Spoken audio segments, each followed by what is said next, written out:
سلامونه ستړي مشه وخت مو په خیر په مکړه د پښتو نیوز یوټیوب چینل څخه د نن ورځې تازه او مهمو خبرونو ته د افغانستان اسلامي امارت وایي چې غواړي له هند سره اړیکې پیاوړې کړي.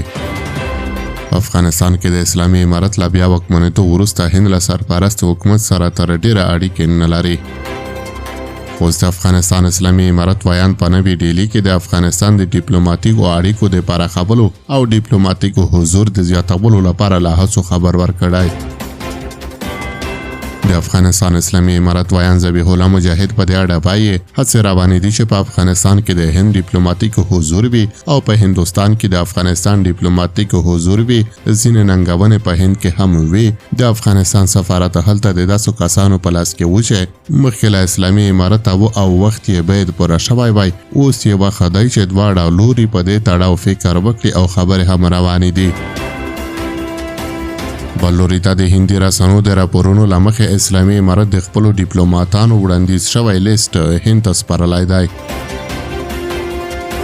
د راپورونو له مخې په دغه نوملړ کې په دوحه کې د اسلامي امارت د سفیر سهیل شاهین د زوی نجیب شاهین نوم هم شامل دی. د هندي رسنیو د راپورونو په یوه برخه کې راغلي راپورونه وایي چې طالبانو هندي چارواکو ته د وړاندیز شویو ډیپلوماټانو نوملړ سپارلی چې پکې دوحه کې د طالبانو د استازي سهیل شاهین زوی نجیب شاهین هم شامل دی.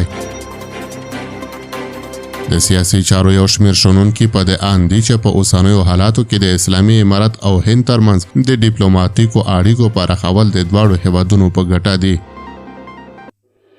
د سیاسي چارو شنونکی عبدالصادق حمیدزوی وایي اوس اسلامي امارت وتوانه چې د اعتماد سازۍ لپاره هغه کار وکړي چې له هند سره د باور جوړونې لمن پراخه شي. هندوستان باید وهڅوي چې په افغانستان کې خپل مشترکات وپالي او له افغانستان سره په راتلونکو تفاهماتو باندې کار وکړي.